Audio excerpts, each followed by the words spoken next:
Welcome back, everybody. I'm Jason the Cartoon Fan, and this is part 2 of my 2-part video featuring all of the albums I own. In part 1, I showed you all of the albums I have on CD from a single artist, and I started showing you my compilation albums of popular music. And here in part 2, I'm going to be showing you the remaining compilation albums I own, as well as all of my soundtrack album CDs, and the 6 vinyls I currently have. Alright, let's not waste any more time. Let me finish showing you all the compilation albums I have. Alright, this album right here is called The Real 70s. It's a 3-disc set. Nothing really else worth noting about for this one.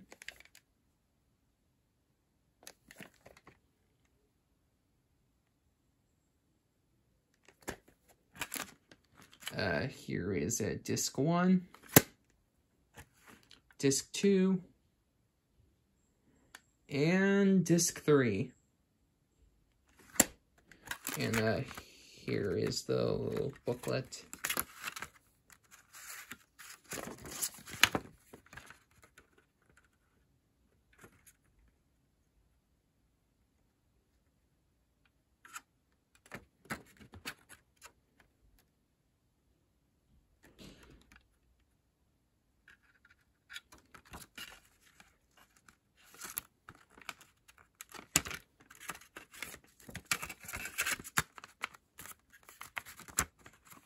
Oop. Yeah, I didn't put it in right. Okay, next off is we're moving into the next decade of music with Billboard Top Hits of 1983, featuring what were apparently the top 10 songs on the Billboard charts. So, yeah. Some pretty classic songs on here. This album was released by a company called Rhino. Rhino has put out quite a few albums over the years. Most of them are actually soundtrack albums, and I have a couple of other, well, I actually have a few Rhino albums that I will show you later on in the video.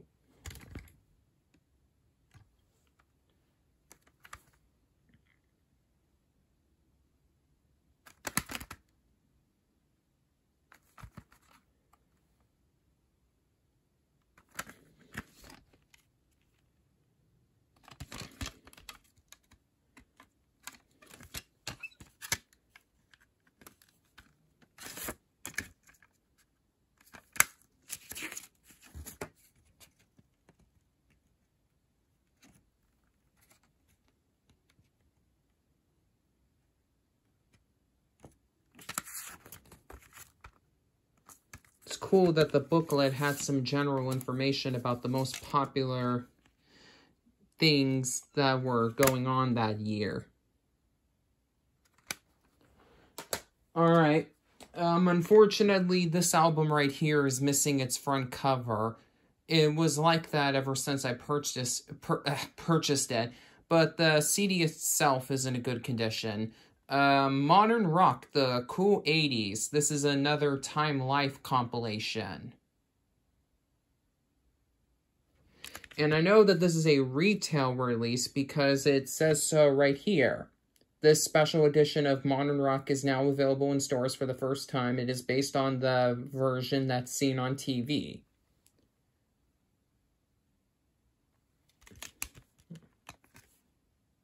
With some nice looking back artwork underneath.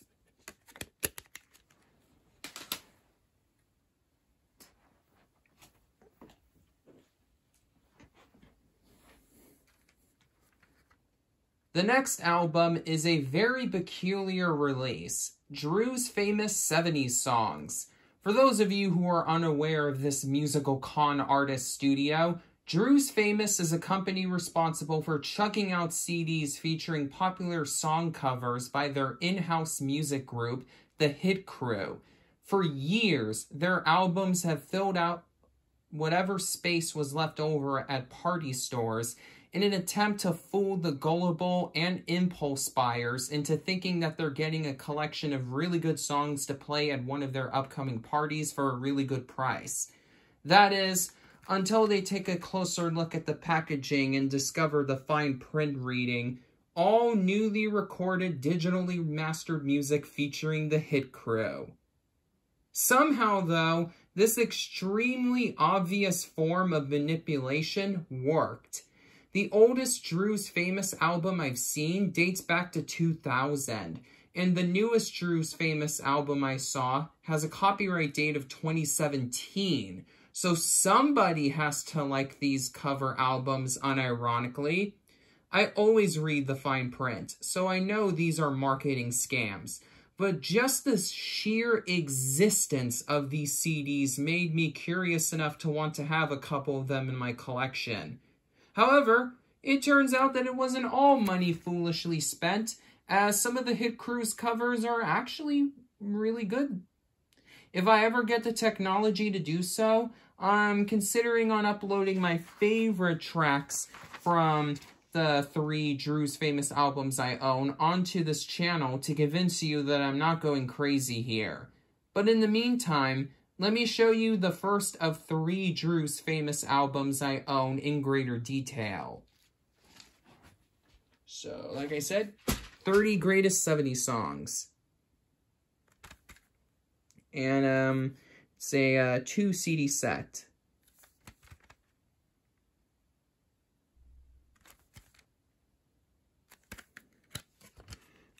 Here is a disc 1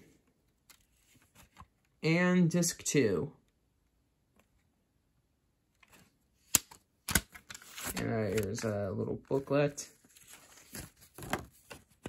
with an advertisement for tons of other albums in this Drew's Famous series. Like I said, they had to have been popular somehow, because look at how many of these were in stores. And look, there was even a there's a fan club offering that they had. And you could write down which type of music that you would like the Hit Crew to cover. Jeez, man. There must be a lot of super gullible people out there, or else I don't know how these would sell. Alright, so those are all the albums I have, like all the CDs I have, I should say, featuring the music, like compilations of professionally released music, like stuff that isn't, like they aren't soundtrack albums. So now I'm going to show you all of these soundtrack albums I own. About half of them are for movies, and half of them are for TV shows, primarily animated ones. Since, you know, I have a lot of favorite live-action movies, but I don't have as many favorite live-action TV shows. So, yeah. Let's begin by showing you these soundtrack albums I have for these movies. Alright. So, these albums right here are soundtrack albums of Paramount movies. Alright. Starting with the iconic 1978 classic, Grease. One of my all-time favorite live-action movies, and definitely my favorite live-action musical. I purchased, most of these I got as either gifts, or I purchased them at a store, like a traditional big box store. But the CDs I have that have the sticker right here, I purchased at a store that deals primarily in selling music albums, both old and new. Rasputin's. There used to be quite a few of them in my home state of California, but they recently closed a whole bunch of them to turn the one into, I think it was in Manteca, into a really, really big location, like the same size as like a big box store. So, yeah, it's a little bit disappointing that we lost those other locations. But, you know, if they were to make one of them super big, I'd say, yeah, I guess it was a good corporate decision for them. Anyways, here's the front. The other sides.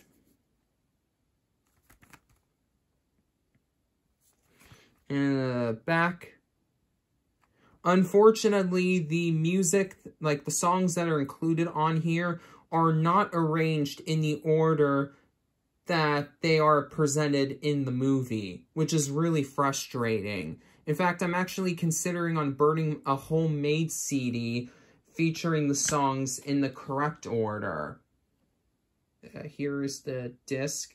Nothing really too fancy in terms of artwork, but the booklet that's included here, I'm having a little bit of trouble getting it out,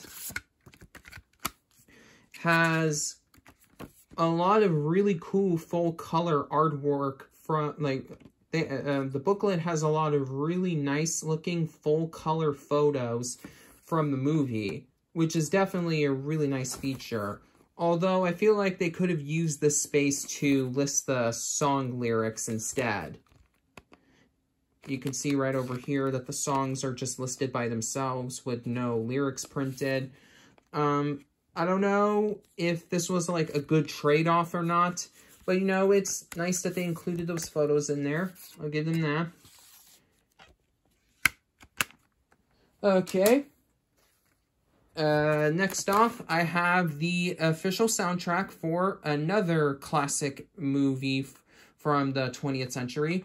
It was in 1994 when this movie came out, Forrest Gump. So the reason why I have two different albums for this movie is because this one right here is the soundtrack, like the regular soundtrack, which has all of the licensed music that they included on here. And then this album right here is the motion picture score, so it's just background music, like the original music cues that they orchestrated for this film. So it's definitely cool that I have the entire soundtrack together like this. So now I have pretty much all the music that was used in the film.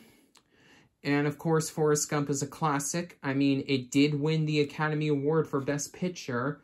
And Tom Hanks's performance as Forrest is, of course, iconic and legendary. So, I guess we may as well continue on and let me show you both of these albums in full detail.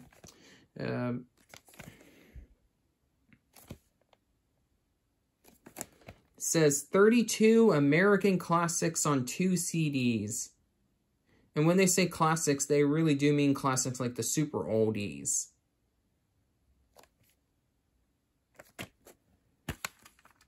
Here is a disc 1. And, oh, that's the little booklet. There's disc 2.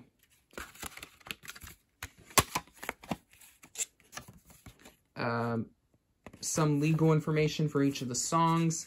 And then there's, the inside booklet has a little collage of all of the, so like a bunch of different screenshots from the movie. And there is an introduction from the movie's director, the legendary Robert Zemeckis, providing a little bit of historical context towards each of the, like, it provides a little bit of behind the scenes info for the movie. So that's cool. It's cool that he put that in there. More legal information. I'm folding the whole booklet out so you can see it.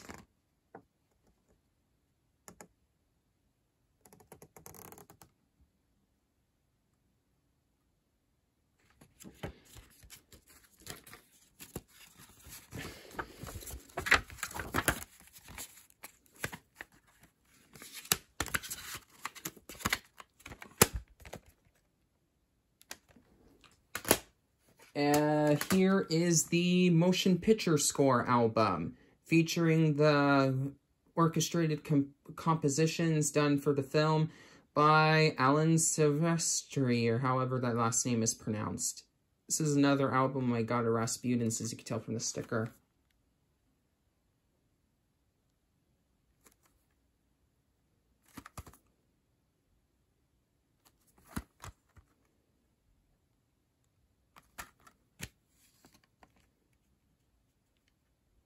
It's nice. The packaging for this one does a pretty good job of matching the other album featuring music from Forrest Gump in terms of its design. So that's good. It's nice that it's consistent.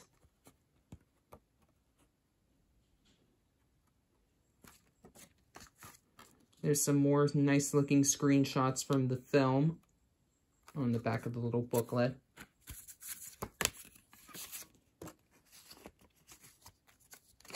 Alright, so those are all the albums I have for movies from Paramount. So now I'm showing you these 3 albums I have for soundtrack albums for movies that were released by Warner Brothers. Alright, here is... Oh, no, wait. There is one other Paramount album I forgot to show here. It's a transition title of sorts. This is the official soundtrack album for the original live-action Transformers movie, and I call this one a transitional title because while Transformers is a Paramount movie, this album was actually released by Warner Brothers' music group. Warner Brothers has put out soundtrack albums for quite a few Paramount movies over the years. This isn't the first time that they've done so, but it's still interesting to point out since, you know, Paramount and Warner Brothers are big rivals in the movie industry. So it's kind of neat that they have this sort of casual friendship with each other in spite of their competition in, you know, the Hollywood market.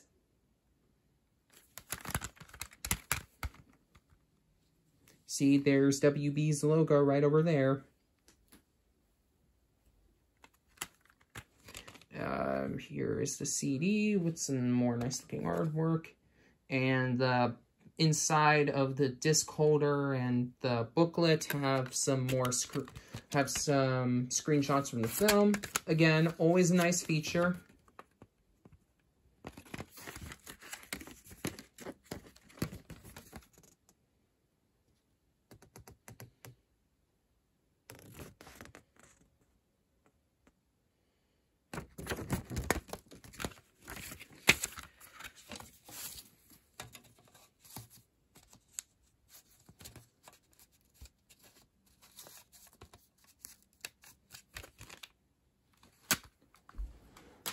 Alright, now it's time for me to show you the 3 albums I have of movies that were released by Warner Brothers. First off, the first of 2 albums released for the 1989 Batman movie featuring Michael Keaton in the role of the Dark Knight. So this is an album featuring music, like actual songs that with lyrics that were made for the film. Most of them only appear for like a couple, like only like the first few seconds of most of the songs are featured in the actual film. But it's still cool to have this album just because, you know, you get to hear them at full length. And believe it or not, the music that was done for like the music with lyrics that were written for the original Batman movie were written and performed by Prince. Yes, the artist. You know, the Purple Rain guy. Man, it's kind of interesting that it's like, that he does, it's like that. Like that he did, like that specific artist did music for it. There's also another album, another soundtrack album for the original Batman, like the 1989 Batman movie, I should say, because there was a different one that came out before then that was like a movie based on the Adam West TV series. But yeah, this was the 1989 one with Michael Keaton as the Bat. That other album featured the background score composed by the iconic composer Danny Elfman. I should probably get that album sometime in the future. Here is the disc. And another booklet. With some nice looking full color photos from the film.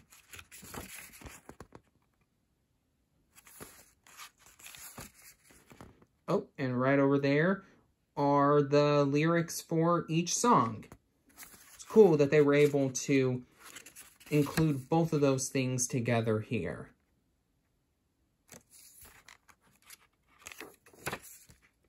And then there are some more photographs from the film.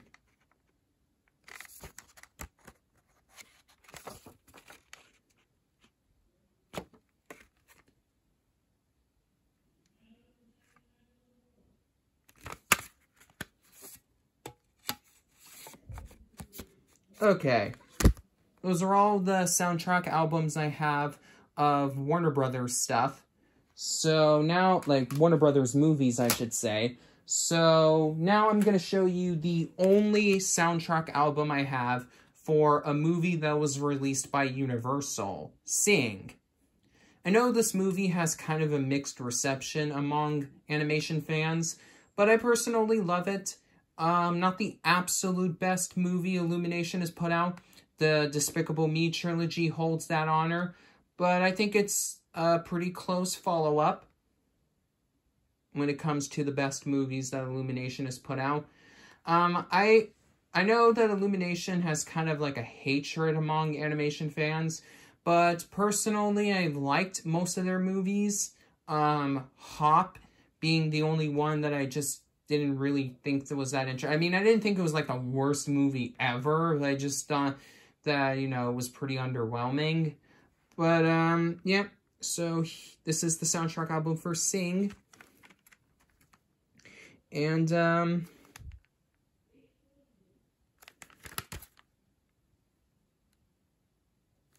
there are some pretty notable celebrities providing music for this.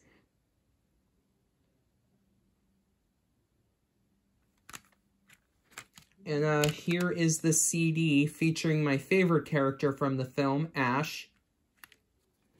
And right over there is the booklet with a nice looking full color image from the film. And this is a the beginning of the booklet is an introduction from the movie's director, Garth Jennings' X. I'm assuming the X stands for the 10th.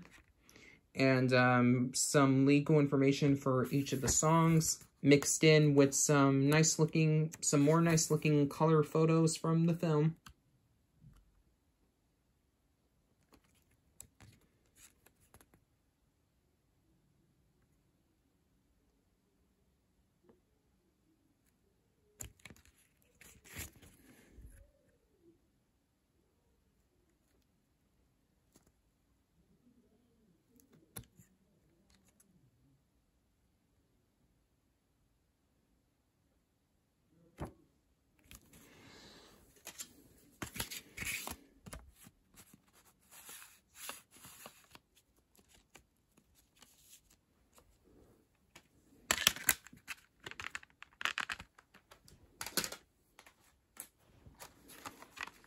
Alright, these three albums right here are some more transitional ones.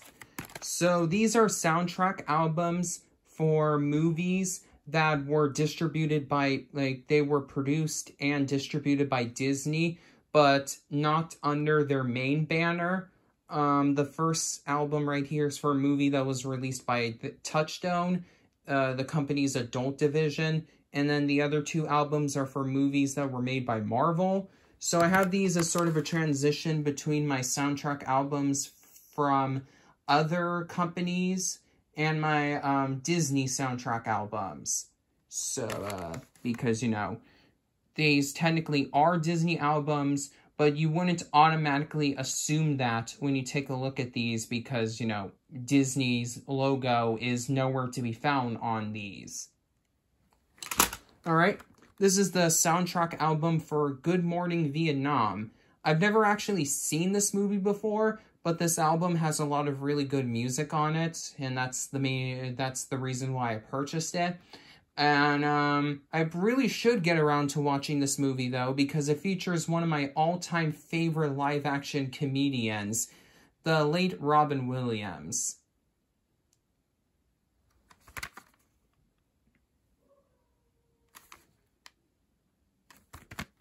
I think the reason why I never got around to watching this movie was because of the fact that it was rated R.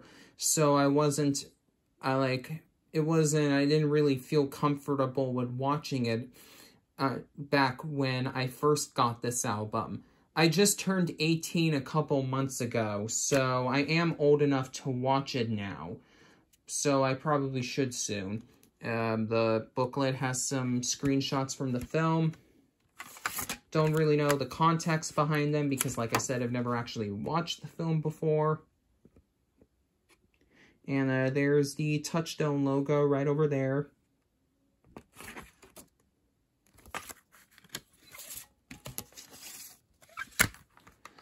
Okay. Now, these are two really awesome albums in my collection. Awesome Mix Volumes 1 and 2. The official soundtrack albums for the Guardians of the Galaxy movies. I'm not sure if I ever told you guys and gals this before, but the Guardians of the Galaxy movies are my favorite Marvel Cinematic Universe films. Why? Because they perfectly mix in the really well-made action and intriguing characters and stories from the other Marvel movies, in with some really, really funny comedy. Like, the Guardians are the funniest superheroes I've ever seen in any piece of media, with Deadpool being coming very close, but not enough in my opinion. So for me to say it is the best. I know that's kind of like an unpopular Marvel opinion, but still. It's nice that the front covers are made to look like cassette tape players, with the actual cassette scene in the movies pictured on the front cover. That's definitely a really nice thing. That's cool that they did that. And I'm also super excited for when the third Guardians of the Galaxy movie comes out, whenever it comes out. I know it's been suffering from a really tough, troubled production because of stuff regarding the movies, like the Guardians of the Galaxy franchise's director, James Gunn, which I really don't feel like talking about here because I try my hardest to avoid being political on this channel. So, yeah. So hopefully that movie comes out soon. And when it does, hopefully they'll make an Awesome Mix Volume 3 so I can purchase that. Here is the first Guardians of the Galaxy's soundtrack, Awesome Mix Volume 1, of course.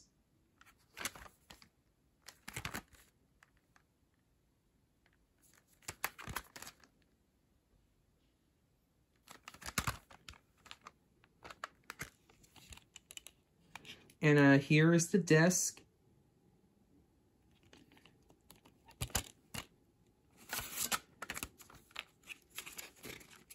The booklet first features a really nice looking illustration of all of the Guardians, though it's not really representative of the movie itself because they don't look quite like they do in the film. And some legal information for each of the songs. And a picture of the Guardians' ship.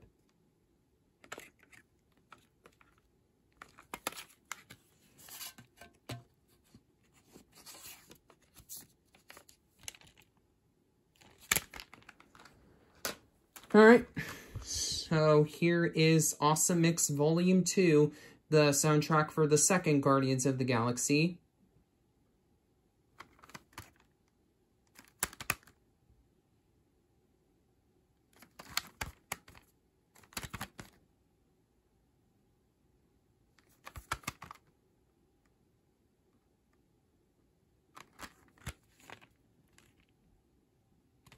The artwork on this disc is a little bit Well, it's actually quite a bit more plain looking than on the first Guardians of the Galaxy's soundtrack album. But, you know, what are you going to do about it? Here's a nice... I can't tell if it's a photo or an illustration featuring all of the main Guardians as well as a couple of the other characters from the film. Some more legal information stuff. And then another nice image of the Guardians right over there. Here's the little back of the booklet.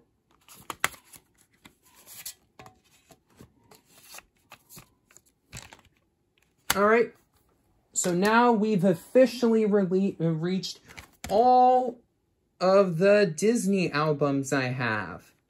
Of course, Disney, being the company that they are, has put out quite a few good movies featuring a lot of really awesome music. So I'm honestly surprised that I have as little Disney albums as I own.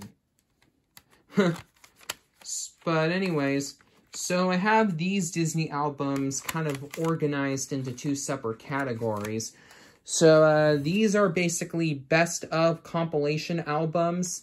And then these three right here are like albums. Each one is for like a different movie, like a different specific animated Disney movie. Let's see here. So first, this album right here is called Classic Disney Volume 1, which is a compilation of music from a lot of different Disney movies from the companies, like when they first started releasing movies in the late 30s, all the way until this album was released in, I think it was either 94 or 95. It's a really, really awesome album. It's labeled as Volume 1, and that's because Disney released 6 of these classic Disney albums throughout the 90s. I think like the final one was released in either 1998 or 1999. So, yeah. It's a pretty good collection of music if you like Disney, but you don't love it enough to want to have like all the soundtrack albums for all of the movies.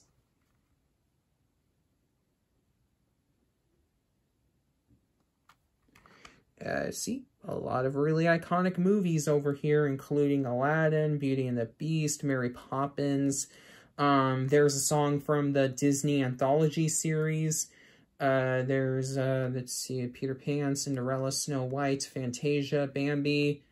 Oh, and a little movie you may have heard of before called Song of the South. That's the best one of them all. And of course I'm being sarcastic, but you know, Disney has been trying really hard to bury that movie deep, deep, deep into their vaults. And I understand why, but, you know, there are a couple of Disney fans out there who would like to have, like, a legal copy of the movie, even though, you know, that will never happen because, you know, if you've seen the movie before, you know the reason why it's been banned, basically. But, you know, there are a couple of Disney fanatics, including my good friend Ryan from Ryan's Treasures, who want a legal copy of that film somehow, even though it will probably never happen because, you know, it's racist. But it's kind of interesting that they put it on this absolute best of album.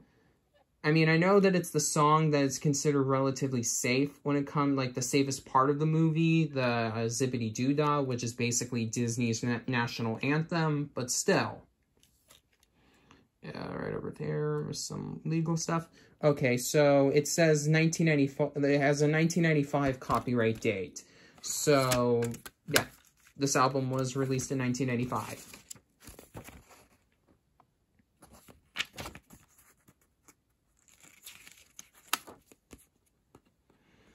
And the album has an advertisement for the second volume in the series, which was released on the same day as the first volume.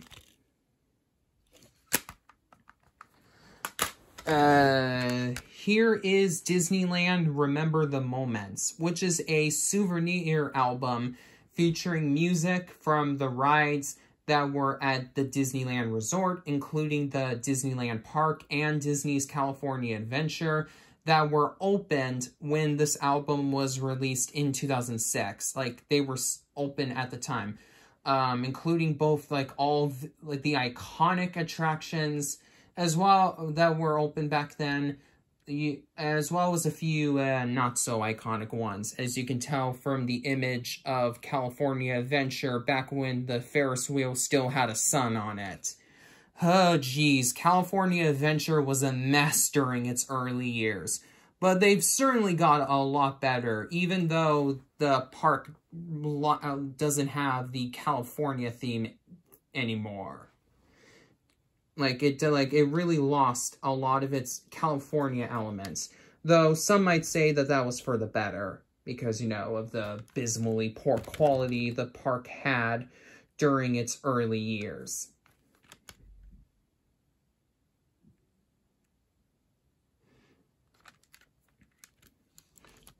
Here is disc 1 and disc 2. Yeah, so for some odd reason, the holder for this one comes out. Yeah, I think that might be a cause for concern, but, you know, it's not something I'm going to lose sleep over.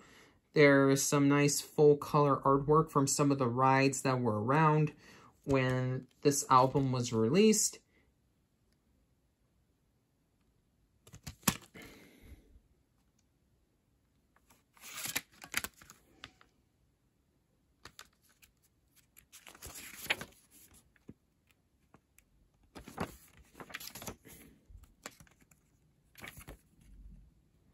Yipe, I don't remember that ugly-looking rat animatronic being in It's a Small World at all.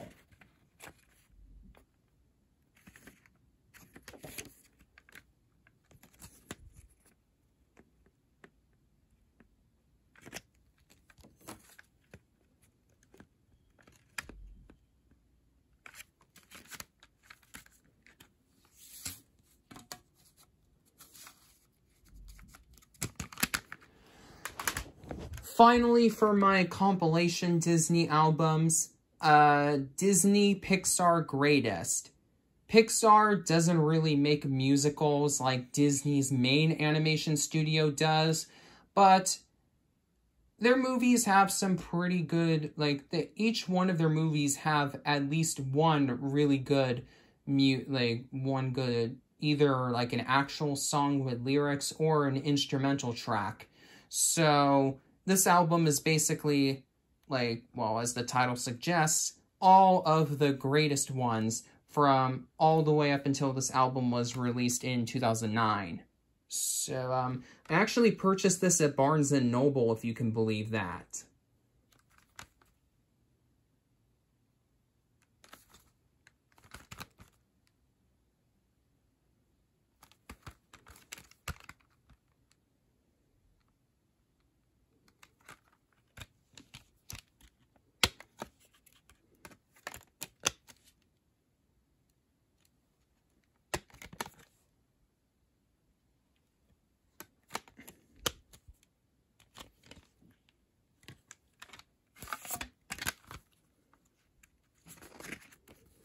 The booklet has an introduction from the guy one of the co-founders, and at the time of the album's release, the main person in charge of Pixar, John Lasseter, who is no longer with the company for various reasons.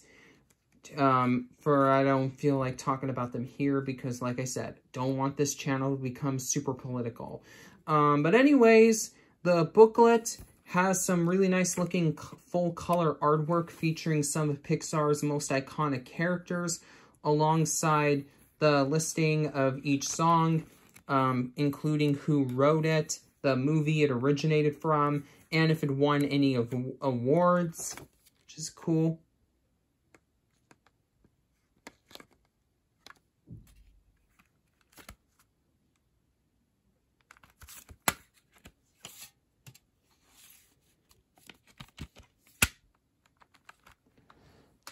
And with that, it's time for me to show you these 3 Disney albums right here that are themed around a single movie rather than like a grab bag of songs from various different Disney films and I should also say theme park attractions like the other 3 albums were. First, the soundtrack for my all-time favorite Disney animated canon movie, Aladdin. This album is pretty cool because it has the original version of Arabian Nights with the lyrics where they cut off your ear if they don't like your face, which was later changed to where it's flat and immense and the heat is intense when the movie was released on VHS. The only way you can hear the original line was only used for the film's theatrical, like the film's original 1992 theatrical release, and the original printings of the movie soundtrack. So it's cool that I have like a rare piece of Disney history on this album.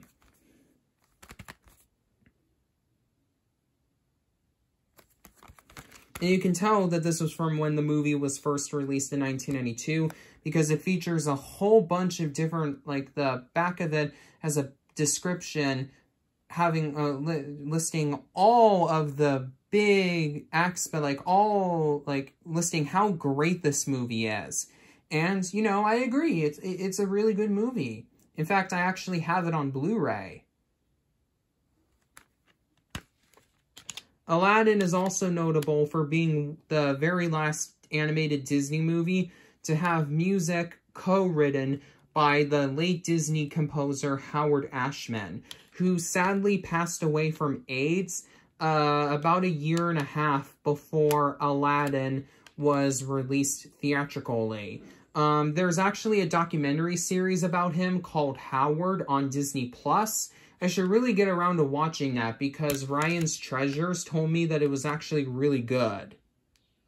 And it's one of his favorite Disney Plus originals so far. Here is the booklet with the lyrics for each song, along with some illustrations of stuff from the movie. Right over there, you can see the original lyrics for Arabian Nights.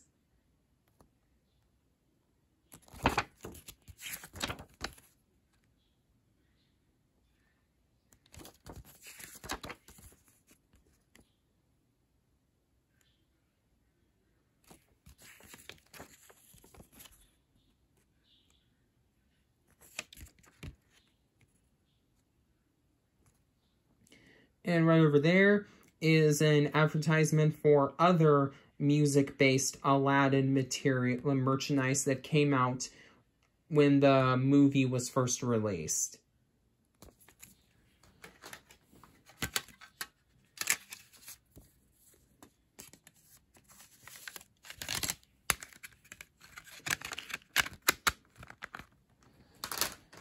Alright, this album here is the original Broadway cast recording for the Lion King's Broadway musical.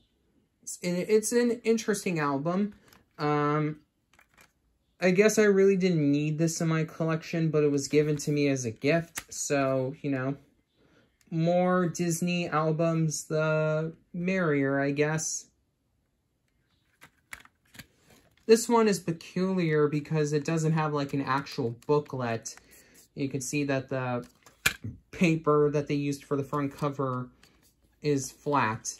And here is the disc, which has a weird white center right over there.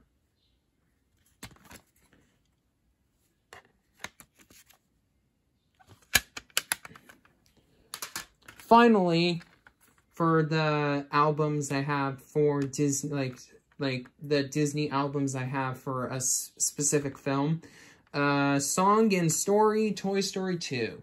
Disney has put out a lot of these Song and Story albums. They're basically like little, the first 5 tracks or so are like little sampler music cues taken from, like music tracks taken from the from the actual movie or an album related to it. And the 6th and final track is, well, a story. It's basically a read-along version of it was basically the read-alongs from for each film that were released when they first came out, without the instructions to turn the page when you hear the sound, because, like, the sound effect, because, well, you know, there's no read-along book to go with it for this one. And not even a legal information booklet for my copy. I know this one, it had one originally, but I purchased this used, and for some odd reason, my copy doesn't have one. The nice-looking picture of Buzz underneath.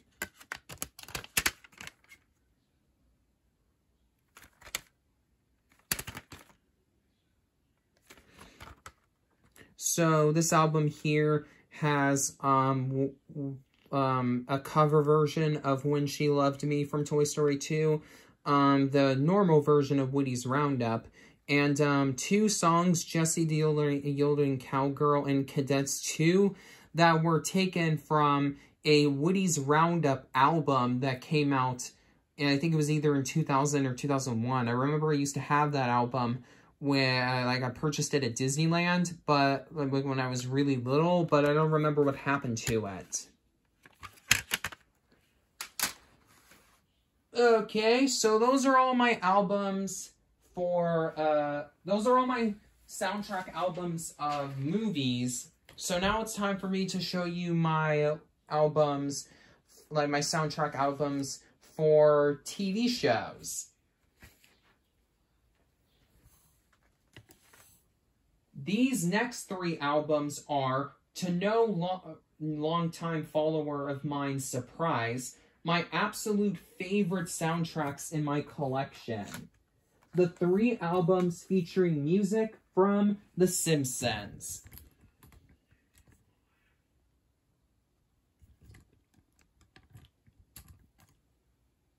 As I've stated time and time again in many of my previous videos, The Simpsons is not just my favorite cartoon, but my favorite series to ever grace the small screen, period.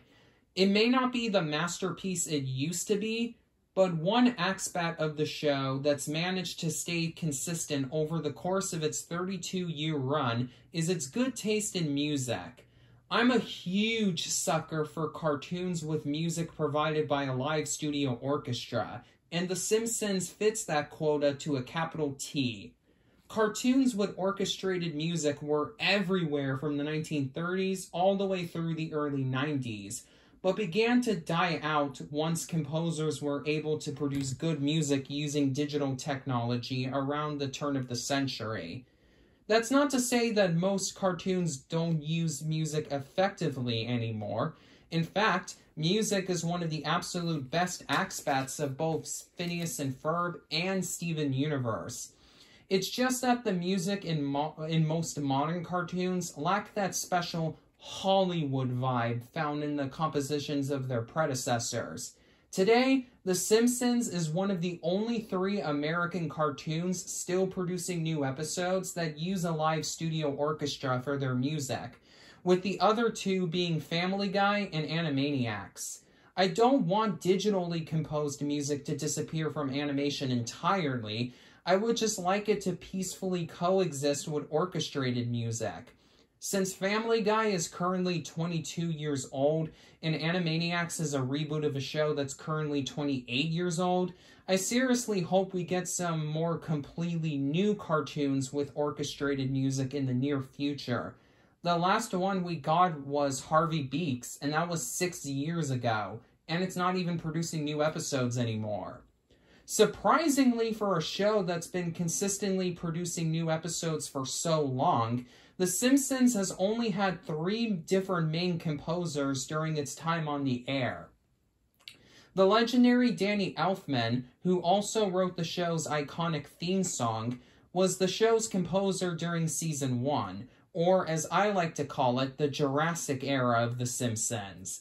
Alf Clausen, who composed the music for many classic live-action sitcoms of the 1970s and 80s, took over composition duties in Season 2 and would become the show's most prolific composer, continuing to provide the music for every new episode until season 28. Beginning in 2017, Hans Zimmer, who also composed the Simpsons movie 10 years earlier, has been composing the music you hear in modern Simpsons episodes. Of course, Clausen is the best Simpsons composer, since he had that job the longest and helped co-write all the musical numbers from the show's golden age. But Elfman and Zimmer have done really good compositions for the show as well. While there have been other Simpsons albums before and after these three, such as the 1990 cult classic The Simpsons Sing the Blues and its obscure 1997 follow-up The Yellow Album, the Simpsons albums I currently own consist entirely of songs taken directly from the show, with the funny lines preceding and following each song in the episode they originated from, introducing and closing said songs on the albums. The first Simpsons soundtrack album, Songs in the Key of Springfield, was released in 1997. The second Simpsons soundtrack album, Go Simpsonic with the Simpsons, was released in 1999.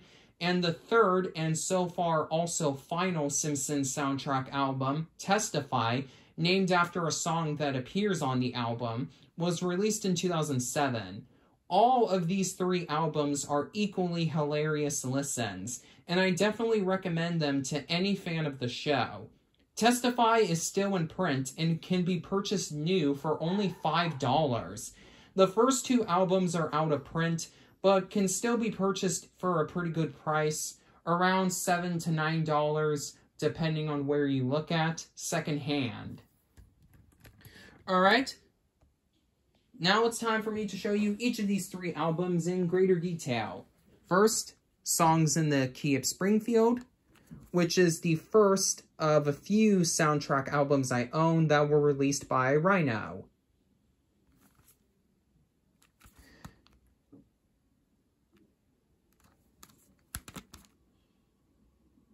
Man, get a load of that special dancing ability Santa's little helper has.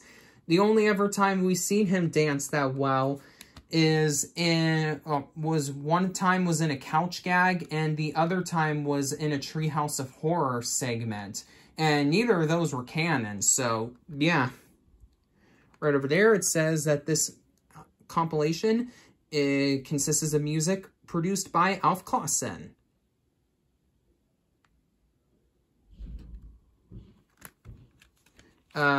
Here is the actual CD, which is made to look like a donut, like the ones that Homer puts his chubby little mitts around when he wants something sweet for breakfast, or lunch, or any time really. You know how Homer is.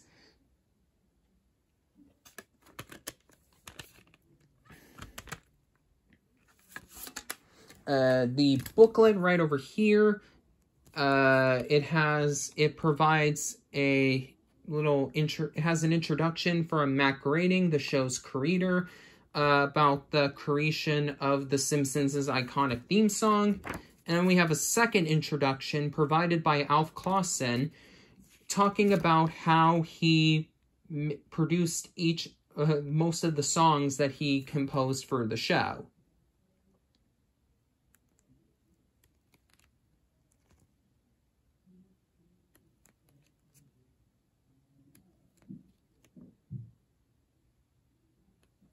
And then there's a photograph of Clausen right over there.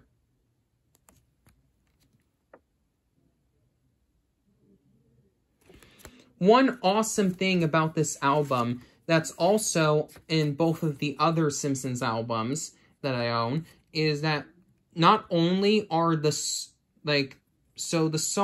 listings for each song not only list what episode that each song is from, as well as the original air dates, but also who co-wrote who wrote the episode that the songs are, that each song is from, as the writers for the shows they co-wrote each song with Clausen, and which characters sing the songs and who voices them, which is really awesome. It's cool that they had that on here.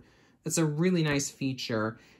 So much care and effort went into all 3 of these albums to make sure that they were like the highest possible quality for not just the albums themselves, but the booklets accompanying them. So like I said, these are all really good albums to own if you're as big of a Simpsons fan as I am. Or even if you're just a casual Simpsons fan, since you can buy all 3 of these for a pretty reasonable price.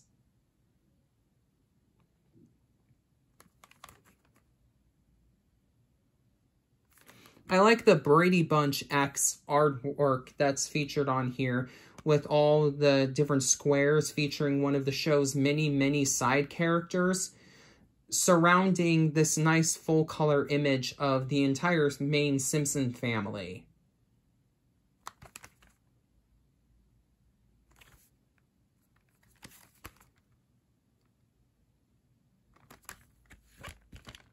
Here is the disc. The disc itself looks like you're looking at the perspective of a beer glass with Duff poured in it, and then underneath that it looks like a coaster for Duff beer. You know, a coaster, those little those cardboard things that you put cups on top of to make sure that the tables aren't wet.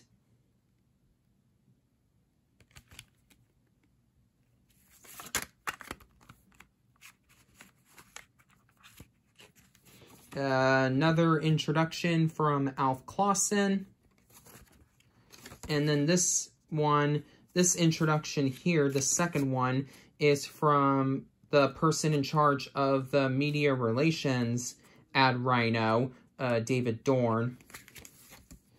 And then once again, all of the songs are listed here, and with the along with who wrote them, who sung them, what episodes they're from, and the original air dates for the episodes that they're from.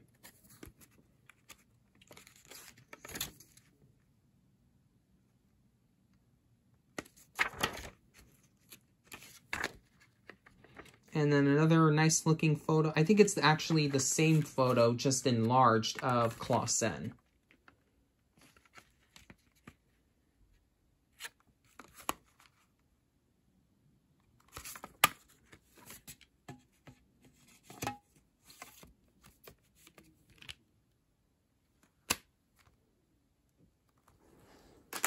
Alright, last but not least, here is The Simpsons Testify.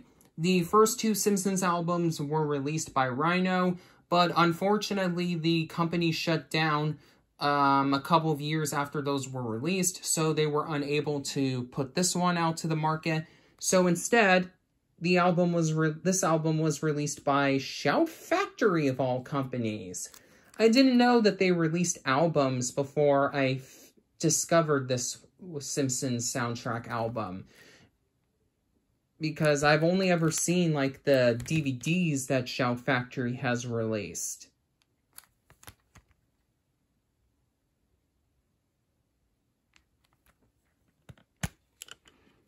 Here is the CD. I actually unboxed the CD in a video I did showing all of my Christmas presents of 2020, since my mom, who lives in Oregon, bought this CD for me as a Christmas gift. But I forgot to show you the booklet that's inside, so I'll do that now. Here is another introduction from Alf Clausen, this time accompanied by a Simpsonized caricature of him. Definitely really cool that whoever was in charge of illustrating, like doing the storyboards for the show, drew this picture of him in the Simpsons art style. And this introduction here is from someone named Ray Richmond, apparently a TV critic who also wrote one of the official episode guidebooks for the show. So that's cool, that's cool. And once again, all of the songs are listed here, along with the writers, the people, like the characters who sang them and their voice actors, and the episodes that each song originated from, their original air dates, and the writers. This one is a little bit cooler looking than the booklets that were in the other two Simpsons soundtrack albums, because this one's in full color and has some illustrations of some of the show's side characters. There's Sideshow Bob, Krusty, Moe. I don't think the other ones have... Oh, wait, there's Groundskeeper Willie.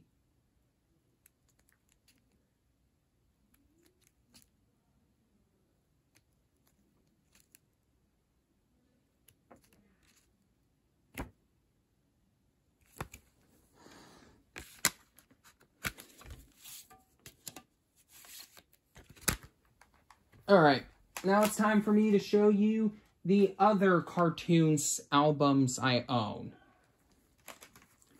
Happy Anniversary, Charlie Brown, which was a commemorative album released for the 40th anniversary of the Peanuts franchise. This one is pretty cool. It has covers of a bunch of different songs, including both like lyric songs and instrumental ones from the classic Peanuts TV specials. That's really cool.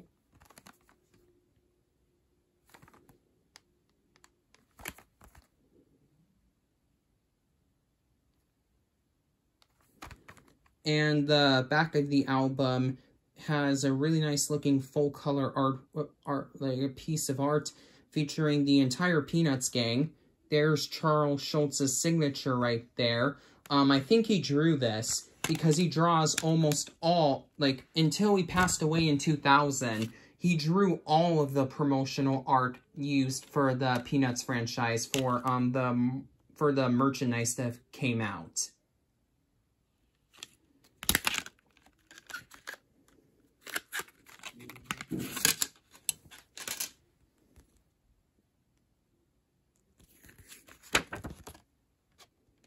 The artwork that you saw on the back cover is recreated here in black and white.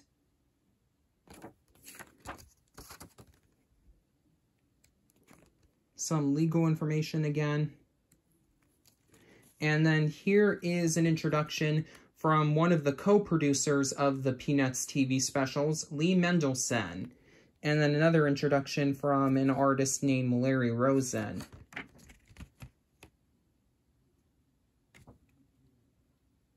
And then we have another image of that art you saw on the back cover.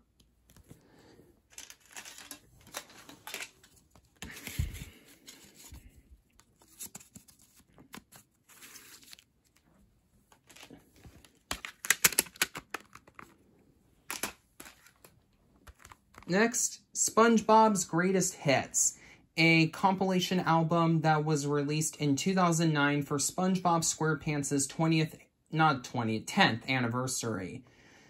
Man, it's hard to believe that SpongeBob is already over 20 years old and it's still producing new episodes.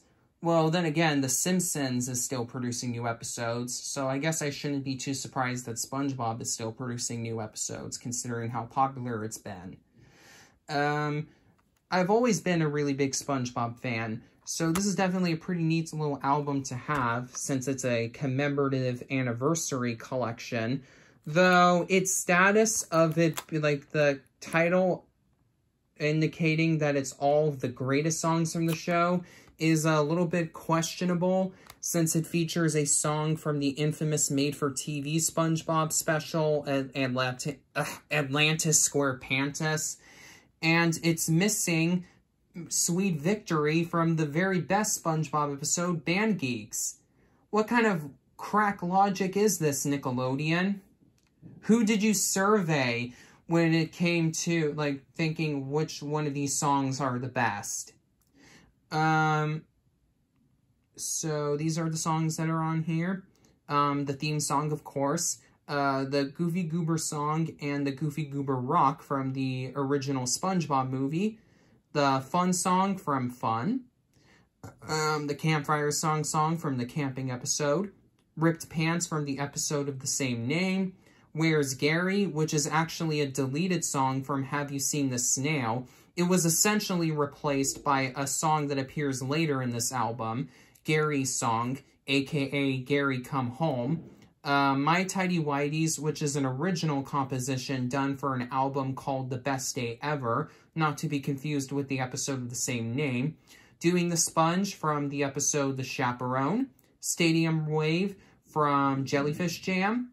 The Best Day Ever from the episode of the same name, although it originated from the SpongeBob movie's soundtrack and wasn't actually used in an episode until 2 years after that album was released.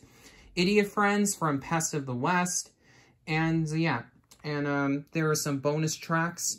The theme song, like the cover of it, performed by CeeLo Green, and also We Got Scurvy, which is a song performed by Pink. For both of those tracks are from another infamous SpongeBob TV special, Truth or Square. And then Don't Be a Jerk, It's Christmas. You may remember that song from the stop-motion SpongeBob special, It's a SpongeBob Christmas, but it actually originated on this album. This album came out in 2009, and the episode didn't air until 2012. Here's the CD. And right over there is a really nice, really beautiful looking concept art of SpongeBob, which was hand-painted by, of course, his creator, the late Steven Hillenburg. Once again, rest in peace, Steven Hillenburg. You created my childhood, not Butch Hartman. And let's see here. The booklet has some information for some of the songs that are included on the album, which is cool.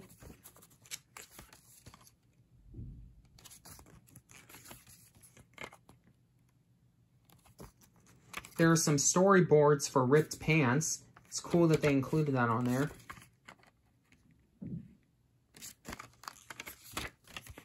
And here is some advertisements. The first one for the official Truth or Square video game. And an advertisement for some of SpongeBob's many different DVD releases. This is the only Nickelodeon album I currently own in my collection, but I have 3 different Cartoon Network albums, all 3 of which were released by Rhino, because at the time, Rhino was owned by Cartoon Network's parent company, Time Warner, now Warner Media. So Rhino put out quite a few Cartoon Network albums back in the late 90s and early 2000s. I have them arranged in the order in which each one of them came out. The first one that I own is Space Ghost Surf and Turf. So this album features music, like both music and also skits that were recorded for the anthology series Cartoon Planet, featuring, well, of course, Space Ghost, Brak, and Zorak from Space Ghost Coast to Coast.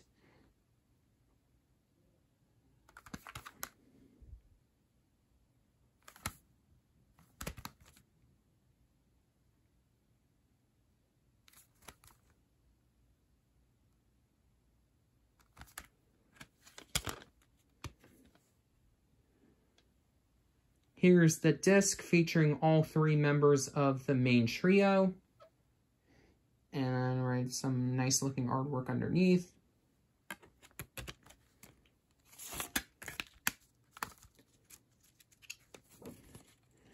Here is a little introduction that was written by Space Ghost himself, and an advertisement for another Space Ghost album that was released before this one, Space Ghost's Musical Barbecue.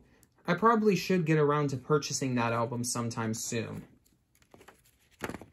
Lyrics for 2 of the songs that are included on this album. Some legal information for the songs themselves. Yeah, that's pretty much it for this one. This is a really awesome album to have in my collection. Dexter's Laboratory, The Musical Time Machine. It's extremely short, only being 30 minutes long, but the value, like the content itself, is so high quality, in my opinion, it compensates for the short length.